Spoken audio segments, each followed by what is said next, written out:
What are Rahu and Ketu celestially speaking? So, celestially speaking, they don't have a visible presence, which is what makes them very interesting. Because all of the other entities are entities that are there in the solar system. And solar system is now a Western phrase. But Saurya Mandal predates the idea of the sun being at the center of the solar system by several thousands of years. Now, in the Saurya Mandal, we have Rahu and Ketu. Rahu and Ketu were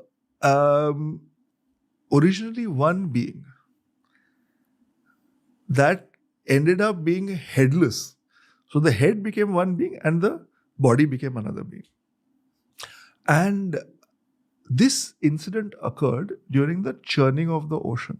So in Vishnu Puran, there's an episode where auspiciousness, everything that is good, disappears from creation, not just from the earth. So both the Devas and Asuras need something to bring it back. And they are facing into their own annihilation. So they want the nectar of immortality as the ultimate goal. So they go to Shri Vishnu and say, we need to find this nectar of immortality. So Vishnu says, okay, I will take the form of a giant tortoise. On my back, place a mountain. Around that mountain, wrap a snake. On one side of the snake are the Devatas, the other side of the snake are Asuras. And start churning. So this Kshir Sagar, which we visualize as the ocean of milk, which sometimes is referred to as the Milky Way as well, as a cosmic celestial presence and arrangement, in that the churning starts. So on one side the Devas are pulling, the other side the Asuras are pulling. So this sort of movement. And what ends up happening is from this ocean, through the process of churning, a number of things start to emerge. Now what is this? Bhagwan, in the form of Kurma, the tortoise, is the underlying reality that gives on which everything takes place. The mountain is our body. The snake is a spiritual possibility, Kundalini, that is yet to rise. Devas and Asuras are the higher and lower tendencies in us that are pulling.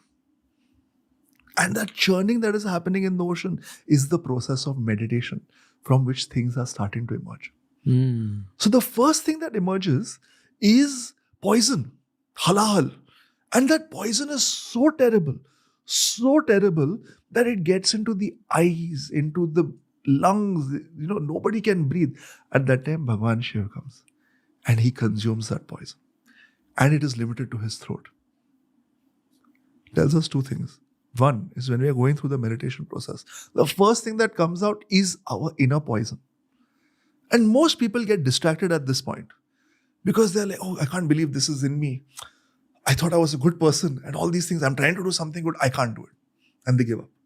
But you must know, and through these stories we know, first thing that comes out is poison. And that poison is choking us. When we experience it, what to do with it? Give it to Bhagwan. Because Bhagwan is the only one who can consume it without being consumed by it. So offer it. When the poison comes, when the thoughts come, when the tendencies come in the seat of meditation, give it to Bhagwan. That is one thing. Second thing it teaches us is that now we see all these photos and videos of Bhagwan Shiv with charas and whatever else. What a ridiculous image. What a ridiculous idea. And if someone says, oh, Shivji used to smoke, so I want to smoke, we should ask them, Shivji also consumed poison. You're willing to consume poison? Most people will say no. So that is part of the episode. As things go forward, other things come out. Dhanvantari, the deity of Ayurveda, comes out through this process. One of the pre-planned questions for me for this episode was about Dhanvantari. Okay, we might talk about it. Cool that you're bringing it up. It's supposed to be in this podcast. Anyway, go on. And when Dhanvantari comes, he's holding a kalash, a pot, which has the nectar of immortality. Okay. Now, when that nectar of immortality is brought up, suddenly everyone wants it. They throw the snake, they throw the churning, they just rush after it. So Bhagwan Vishnu assumes the form of Mohini and holds that nectar. Mohini is one who enchants the entire universe. Anything that is created is enchanted by Mohini. So in enchanting everyone, Mohini ji says to the asuras, hey, you were going, how can you just have this? Go have a purification bath and then come. So they go to have a bath. Amongst them, one person stays back and disguises himself in the Devatas. And the Devatas start to consume that Amrit. And this person gets one drop. And as soon as he gets one drop, Vishnu realizes that it's not a Deva. And he sends the chakra, cuts the head off. But that one drop by the time has gone in. And that Asura head that is removed becomes, one of them becomes Rahu and the one becomes Ketu.